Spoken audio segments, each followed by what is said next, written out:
বঙ্গজীবন যতদিন থাকবে বিদ্যাসাগর মহাশয় ততদিনই প্রাসঙ্গিক থাকবেন। এই প্রশ্নের উত্তর তো নির্দিষ্টভাবে এসএসসির চেয়ারম্যান জানাতে পারবেন।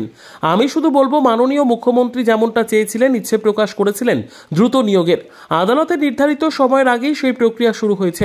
কমিশন মেধা তালিকা প্রকাশ করেছে, কাউন্সেলিংয়ের প্রক্রিয়া শুরু হবে, তবে তা নির্দিষ্ট করে দিনক্ষণ এসএসসি চেয়ারম্যান বলতে পারবেন। আমরা তো আশাবাদী, এর আগেও আমরা বলেছি একে একে জট আমরা ছাড়াবো। প্রাথমিকে নিয়োগ হয়েছে, নিয়োগ প্রক্রিয়া এবং একটা স্টেবল অবস্থায় এসে যাবে খুব শীঘ্রই, মুখ্যমন্ত্রী যেমনটা চান। সুকান্ত বাবুর মনে হয় জানা নেই, কোথাও তৃণমূল ছাত্র পরিষদের কোনো ইউনিয়ন নেই। উনি যদি খবর নিতেন জানতে পারতেন 7 বছর কোনো নির্বাচন হয়নি।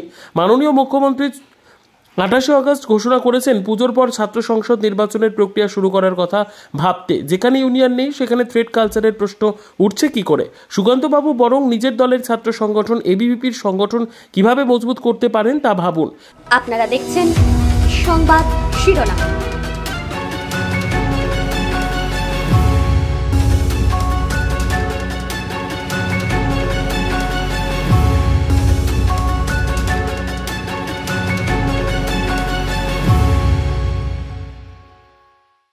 বিদ্যাসাগর কোনো নির্দিষ্ট কালখণ্ডে বা নির্দিষ্ট সময়খণ্ডে প্রাসঙ্গিক এরকম নয়।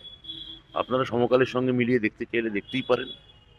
গত 100 বছর আগেও বিদ্যাসাগর মানে তার মৃত্যুর যখন শতবর্ষ হলো, 1920-তে বা 2020-তে যখন দ্বিশতবর্ষ হলো,